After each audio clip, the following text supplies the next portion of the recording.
Hi and good morning. Welcome to HashLearn's live classes for IBPS. Today we will be starting with English for IBPS PO and let's get started on that.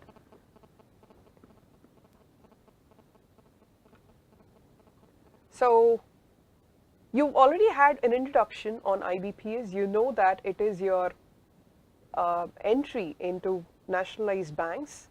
So you have a fair idea of what to expect. In these classes, we would be looking at the English section alone. I'll be teaching you English and my name is Deepa.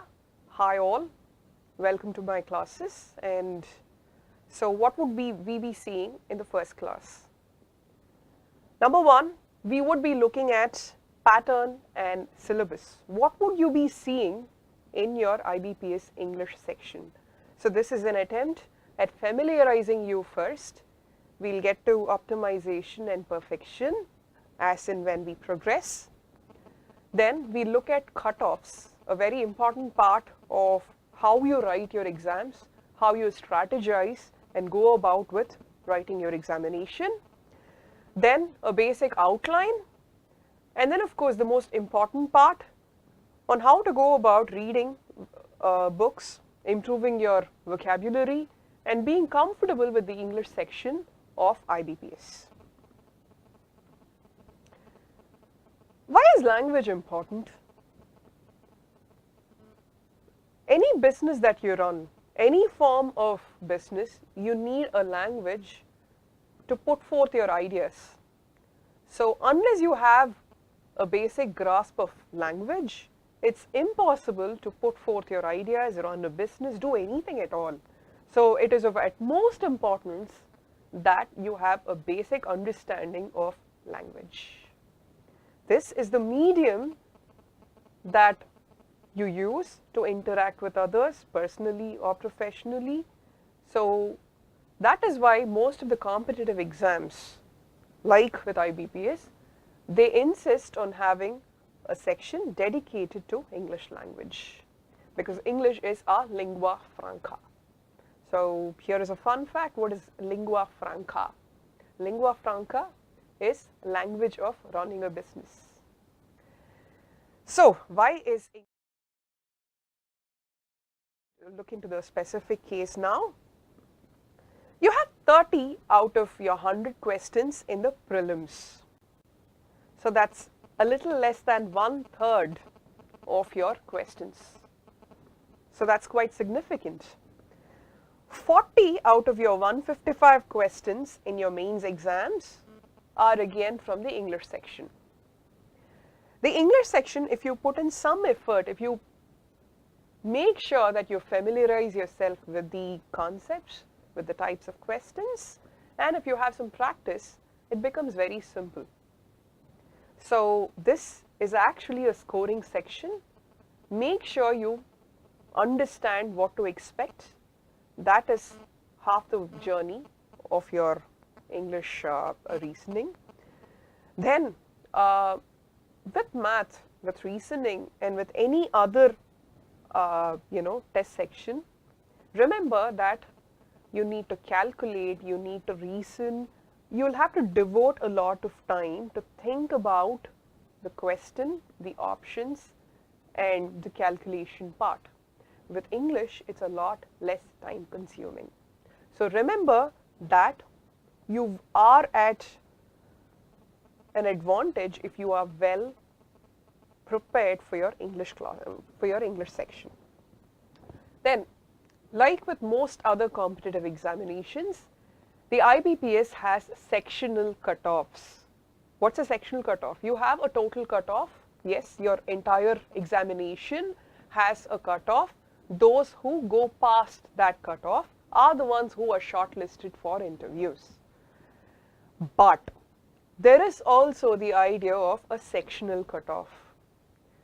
With each section, you will have to go beyond a certain score in order to appear for the shortlist. So unless you have a good cutoff, unless you clear that cutoff here in the English section, you're not going any further. So it is very important that you learn this. The English section with IBPS has been one of the most evolving sections in IBPS. For a decade plus, the banking examinations in India have been seeing a lot of changes in exam patterns. It's not very predictable, I'll give you that much. So every single year, we've been seeing that the pattern changes. How has it been changing? We'll look into that in a short while. But remember that the English section has been the most evolving part. And it is actually catching up with the tougher competitive examinations that the country holds for other positions, other educational institutions, etc. Now, the IBPS is very closely linked to the SBI PO examinations. The SBI PO examination is sort of a trendsetter for your IBPS, and whatever changes that the SBI PO sees, it is almost always reflected in your IBPS examinations as well. So it would be a pointer right here. Follow the SBI PO examination pattern changes over the years, of course, and you would be in a position for, not having major shockers when you go in and write your IBPS examination. So how does HashLearn prepare you for IBPS? You have live classes, you have great material, course material, but remember that we offer you that edge that you need to stand above your competitors and peers. How do we do that? We'll be teaching you how we wouldn't be focusing on how you pick answers. It would be more about how you eliminate answers. That is the trick in most of your objective questionnaires. The trick is to know how to eliminate options rather than about picking the right answer. And then we'll make sure that we teach you enough to know your strengths. Now with the IBPS, you'll always have to play to your strengths. If you're good with something, you'll have to maximize your score there and make sure that you clear the cutoff. That is of extreme importance. Now why is it a game versus cutoffs and time? You have very limited time. So within 1 hour, you expect 100 questions and there is a cutoff in place. So even if you are very confident that you would get an answer right, you'll always have to ask yourself, is it worth the time that I expend in this particular question? So we'll prepare you for that.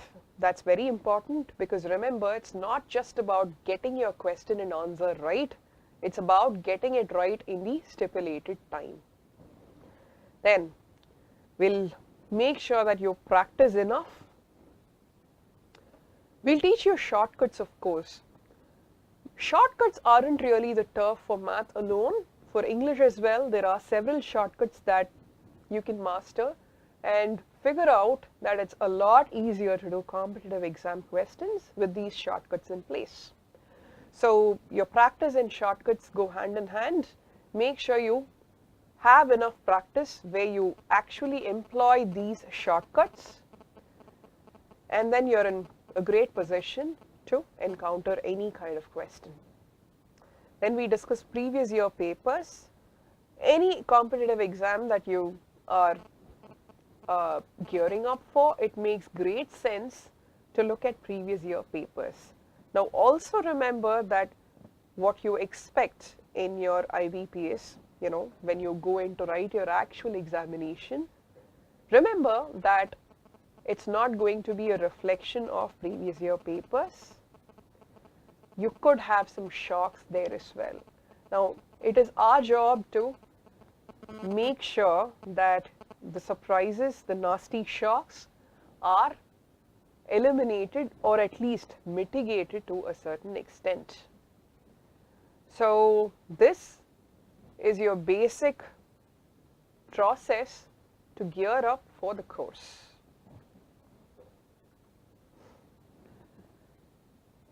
Now we look at English section questions. Remember, again, this is a disclaimer of sorts that you need not have the same kind of questions in your IBPS actual examination. This is an amalgamation of what we've seen in papers, previous year papers. So it's a great idea to figure out what kind of questions that you are going to see. So without further delay, let's get started on that. The first kind of question that you would see in the IBPS is your reading comprehension. This is something that we've seen for a long time, right since the days you started reading, right since primary school. We've seen RC, reading comprehension passages. So you are given a passage, and then questions follow. You use the passage details, data from the passage, and of course your own understanding skills, your inference, to figure out what the answer is. Now remember that with RC, you will be spending a lot of time reading the passage. You'll be spending a lot of time figuring out what the question is all about, and then you'll have to read every individual option, make use of your brains to figure out what the answer is. There is also a lot of back and forth between the passage and the question. Second is your pure vocabulary question. So in vocabulary, you have synonyms, antonyms, and then analogies. So these are pure vocabulary questions. What exactly is a question on synonyms? Pretty simple. You have sorry about that. You have a word, and then you find an equivalent word, equivalent in terms of meaning. Okay, so that would be your question on synonym. The antonym is your opposite. So you're given a word, and then you figure out what word is opposite to that particular word. Then there are analogies. We'll look into that a little later. Then there is sentence completion. This is nothing but your fill up the blank. This again is something that we have seen right since primary school, where a part of the sentence is blanked out, and then you are given a set of options from which you can pick the right answer. Remember that this is a test on vocabulary, context, understanding. And then we go to parajumbles. Parajumbles you might not have seen in your school and college, but good if you have. Parajumble is a set of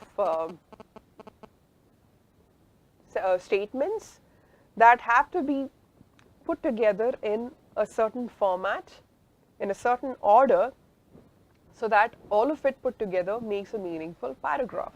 It's all jumbled up when it's given to you, and it's your job to figure out the right order. Then there is error spotting and then sentence correction.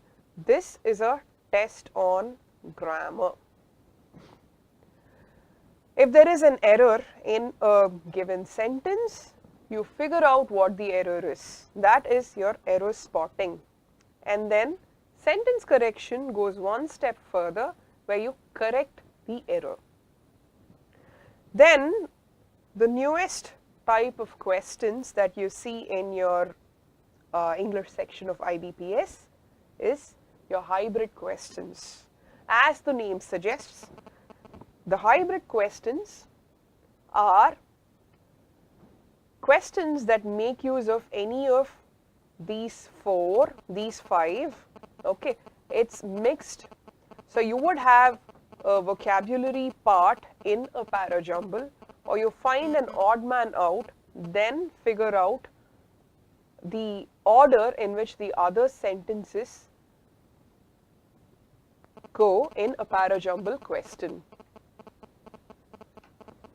So Remember that time management is of extreme importance in your IBPS questions. You will have to figure out what your strengths and weaknesses are in these question types. Okay? For example, if you are an avid reader, then your RC passages are going to be a cakewalk for you, which is not always the case, remember, because in a decade of teaching, I have figured that maybe 1 or 2% of my class actually picks up a book and reads. Okay, so RC, remember, it's very, very, very easy if you start reading. So I leave it to you. Then vocabulary. If you are a reader, then it becomes simple.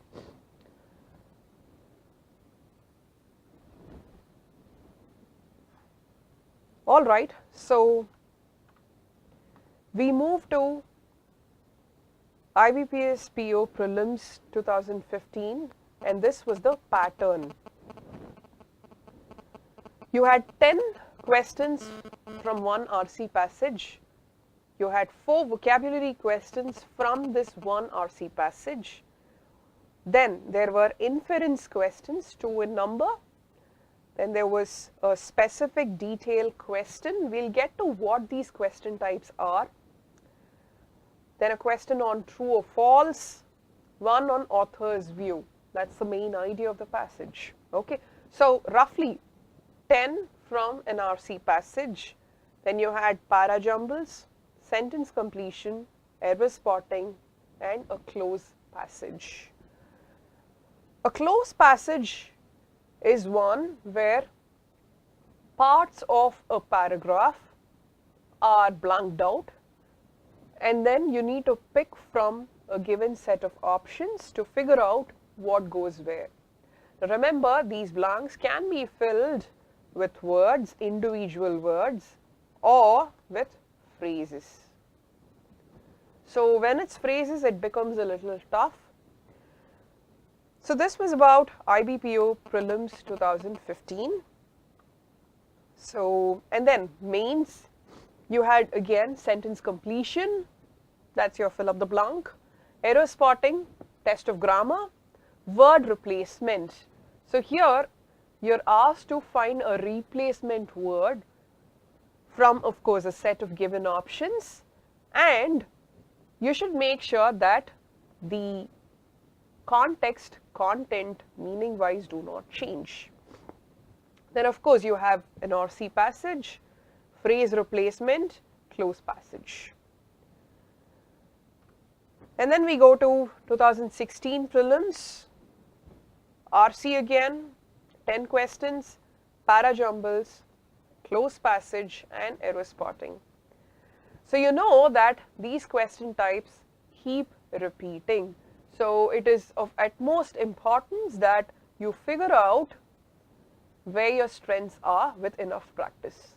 Now also take it from me that not everyone can ace every single type of question. And then mains 2016, it was a visibly tougher RC passage with 14 questions, and you had synonyms and antonyms, so that's pure vocabulary. Then you had error spotting and phrase replacement. Then you had paragraph completion that was clubbed with your close passage. What's paragraph completion? You are given a set of statements and then you're asked to provide a conclusion. Of course, that's again something that you pick from a given set of options. So remember, these 4 sentences could have blanks in between. So you do a close passage and then give a conclusion. And then paragraph formation with odd man out. So you're given a set of statements where you're asked to find out which of these statements do not fit into that paragraph. So when I make a paragraph, I need to figure out which of these options do not go into that paragraph. So that is your odd man out. You form a paragraph, find the odd man out. And then the most important aspect of this particular class, I would say, is last year's prelims paper. And how different was it from previous year papers? As I said, the English exam, the English section of this particular exam has been constantly evolving. We've seen a lot of changes throughout the years, right? So, how did this change? You started with a stock RC question type where you had a passage, 10 questions followed, 4 on vocabulary, 6 on specific detail questions, inference, and main idea. Now, I would like to say something here that's of utmost importance. Now, you have 10 questions in RC, okay, and for the 6 on SDQ, inference, and main idea, you have to read the passage to understand enough and then answer the question. But there are 4 questions here on vocabulary. If you know the meanings of these words, you don't even read the passage. You just go and mark the answer. Okay, so for those 4, you've saved time on not reading the passage. So, stock tip, please remember that there are questions in your RC passage which need not involve prior reading of the passage. Then there is phrase replacement. 10 questions. Now remember, phrase replacement is just an offshoot of your closed passage. Okay, so you are given a passage with blanks in between.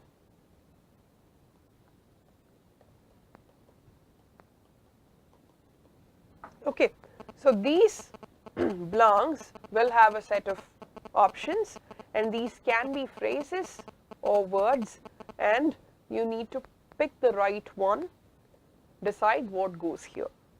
Okay, then the last part, that's the interesting part, were hybrid questions.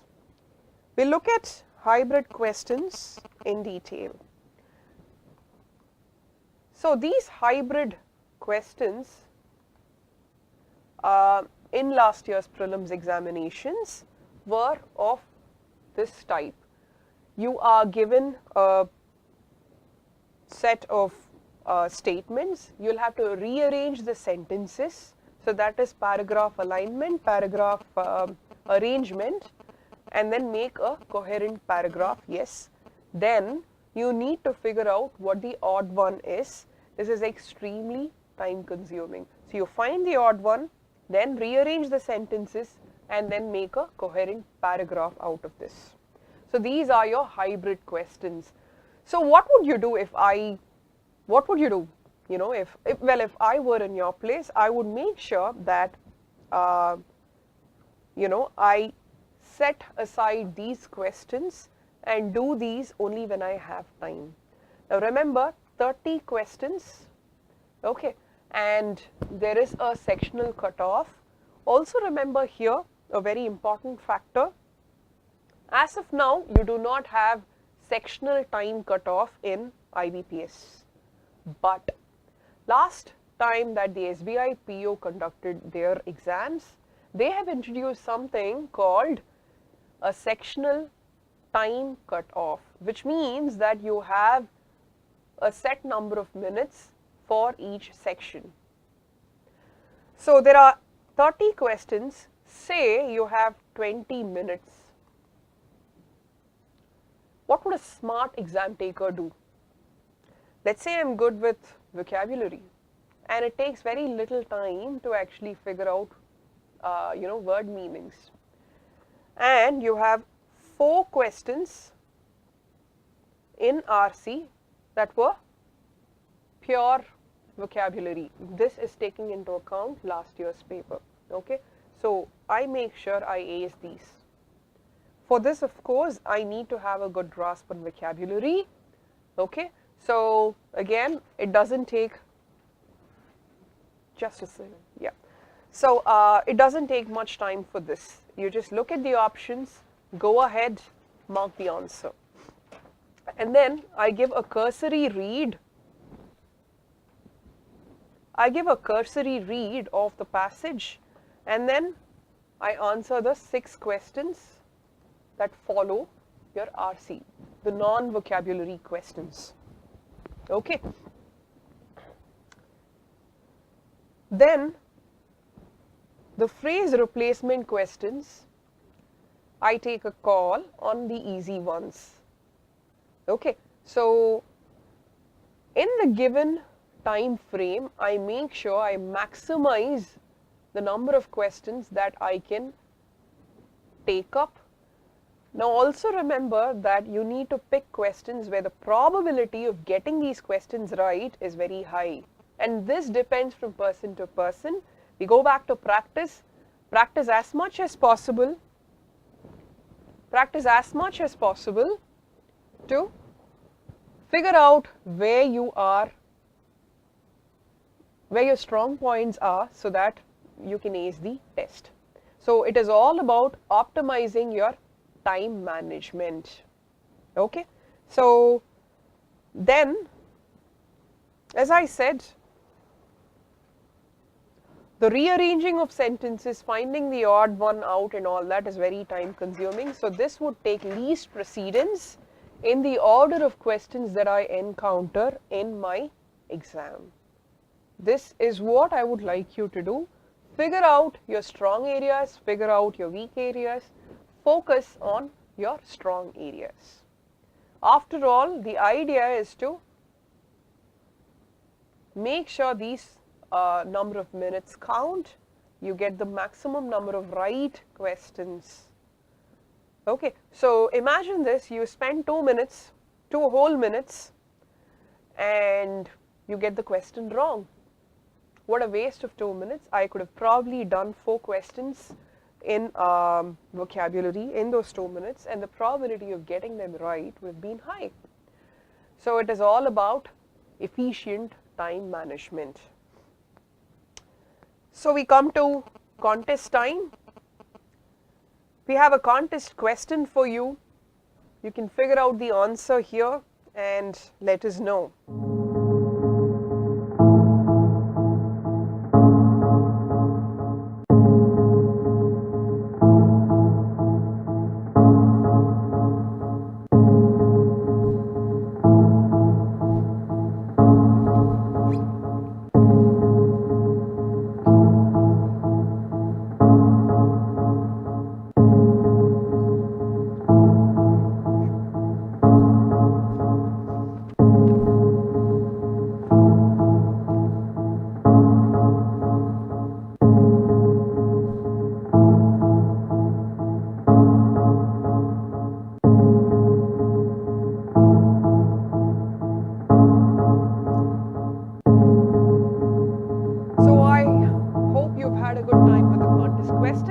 Remember that the winner of today's contest question, and of course every contest question, will win an atom session free of cost.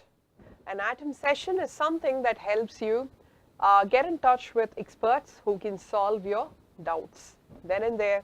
So make use of it. All right, so we move on. Now we get to the part where we look at how we improve language skills. Language skills, building them comes very naturally to some people, and when you look at them, you realize that they've done some things in common. One, reading. They've read a lot of books, and remember that all the books that they read, or most of the books that they read, the material that they read is of quality language. So the most important part of building a wonderful vocabulary, having a grasp on your language, is all about reading. So if you are not a reader, understand that every word counts. Start reading today. Okay. So I would also like to tell you something here. Now I read a lot, which is probably why I find it very easy to do competitive exams. What you read in 2 minutes, I can probably glance through, figure out the core essence of the subject, and do the questions just based on memory from what I've read in probably half or less the time. Okay, so remember that you need to read. Now, the most important part, whenever I ask my students to read, they come back to me and say, you know what, you enjoy reading, but I don't enjoy reading, it's boring. But then I understand that I have to, because I need to get a good score. Not just with, it just doesn't stop with your IBPS scores. Good reading is a life skill. It helps you build a base for your intellectual capability, your career, your personal life. You can strike a good conversation with someone based on what you've read. And as you start reading, you enjoy reading. But not everyone can read the same kind of books. If you ask me to read something on, say, 15th century art in the times of Raphael and Da Vinci, I would probably not be interested. So it's all about finding the right book to start with. So you can make use of your forum to get suggestions on reading. The book world is full of options, and it's not just about books. Today you have various quality material online, various quality content channels online, short read on a certain site, news portal. Okay, so these are things that would probably interest you. So get started. If you give me your interest areas, I can probably suggest good reading material, books or other material. Okay, so please take this very, very, very seriously. Start reading. Okay, and the emphasis is not just on reading; it's on quality reading. So you can't just read a tabloid magazine and call it reading. Okay, so make use of your time wisely. Read what matters.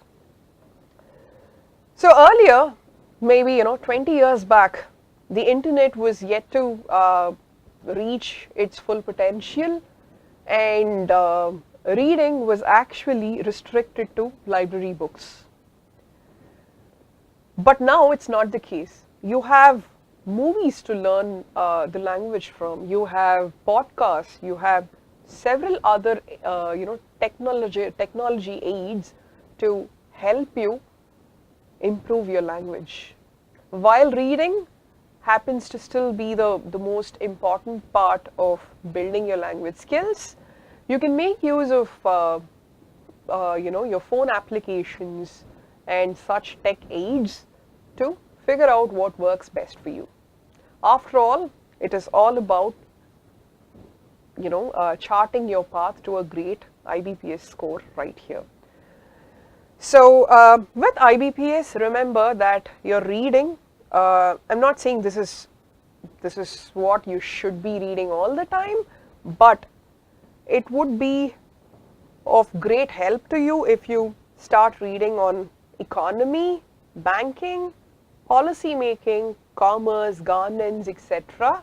Because we see that most of the passages, the reading passages that appear in your IBPS examinations are from these areas. After all, it is a banking examination, so it makes sense to have passages from these topics. So whatever you read, make sure at least 50% of what you read comes from these areas. So how do you start reading? How do you gear up for your examinations? Number one, read specific content on topics that I mentioned. Okay, so this is very important. You might not be very acclimatized with banking terminology, economic terms, etc. So start reading so that you familiarize yourself with these topics, so that you are not in for a shocker when you enter your examination hall and find these questions. Okay, and then like with any other competitive examination, always start with previous year papers. Now these will familiarize you with the pattern that has been evolving throughout the years. It would also give you a good handle on how you can strategize your examination attempt.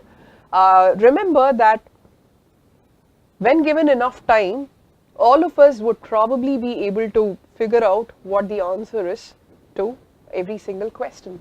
But it is all about optimizing time. Within the stipulated time, I need to make sure I clear sectional cutoffs. How do I get there? That is all that matters. So make use of your previous year papers, time every single attempt, and understand where you stand. Then you need to, when you read, when you do your previous year practice papers, you need to assess topics, you need to assess your own self, figure out where you stand, come up with a list of topics, concepts that are probably not very familiar. That's where you need to start.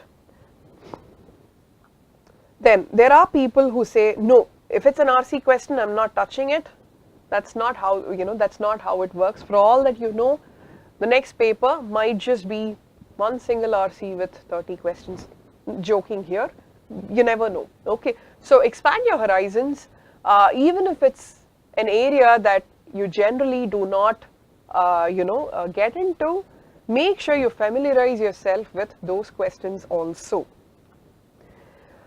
Next, we move to one practice question. We'll start with something that deals with synonyms. Okay, choose a word or a phrase that is most synonymous with the given word. What's the given word here? Autocracy. Okay, so how would you go about with this question? What is autocracy? Now there are two ways to go about with this question. One, well, I see this word, and if I know the meaning, okay, autocracy means this, then I go to option A. Does this have anything to do with autocracy? B, C, D. Okay, so I do a dry run, okay, and probably it takes 2 parses, okay, to get the right answer. The other way is to eliminate. Okay, more often than not, you would see that you don't know the meaning of the given word. What happens? That is where we try to puzzle out the meaning. Now it's easier when it's a passage, an RC passage. There is a sentence, a previous line, and then a conclusion where you don't understand one word, but it's okay, you can figure it out from the context. But when it comes to a pure vocabulary question like this, that's not the case. So what do? There is something called etymology. Okay, so how did words come into this language in the first place? Okay, that is what we look at.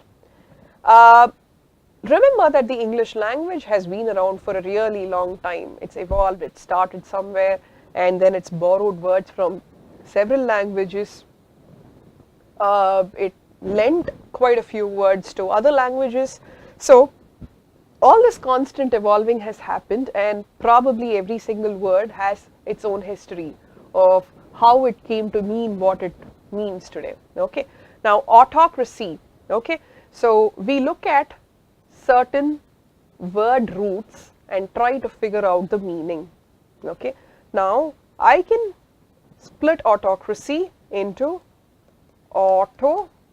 Sounds familiar? You might not be familiar with the second part, but the auto part sounds familiar, correct? What does auto mean? Think of words that start with auto. I can think of automobile, automatic, then what else? I drive an automatic, meaning I needn't do much, it does its, stuff itself. Okay. And then automated, automation, okay.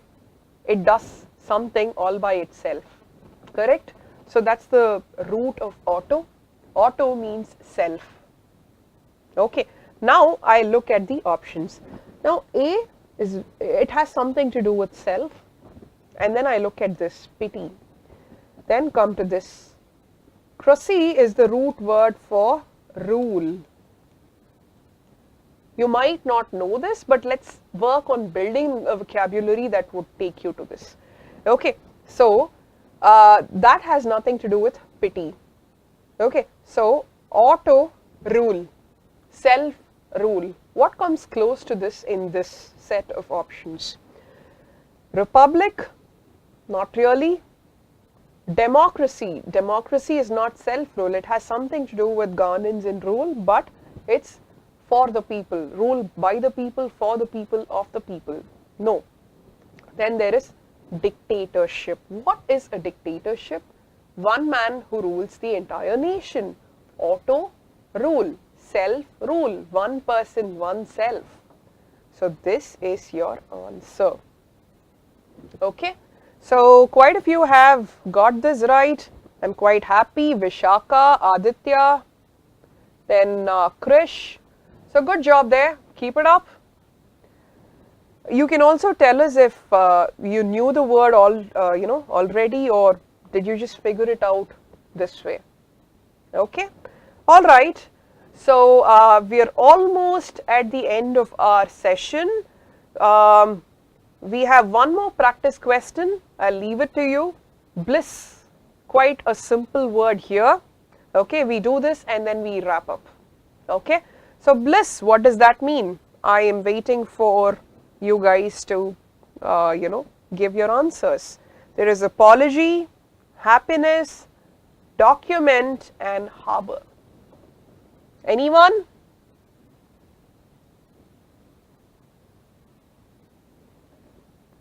Okay, so bliss.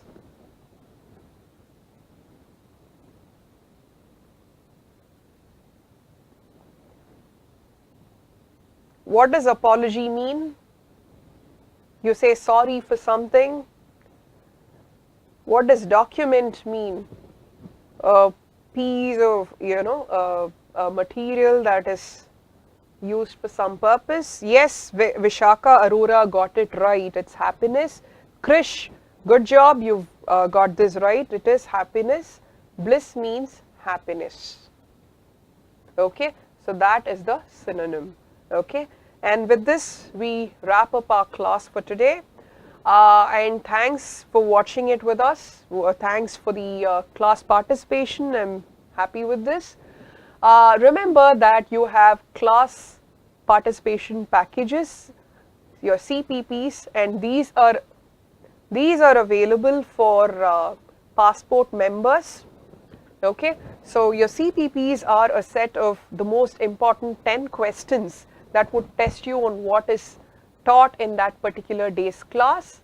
So, and it's open only for passport members. So make sure you make use of this class import, do those questions, get back to us. We'll be discussing CPP questions in the next class as well.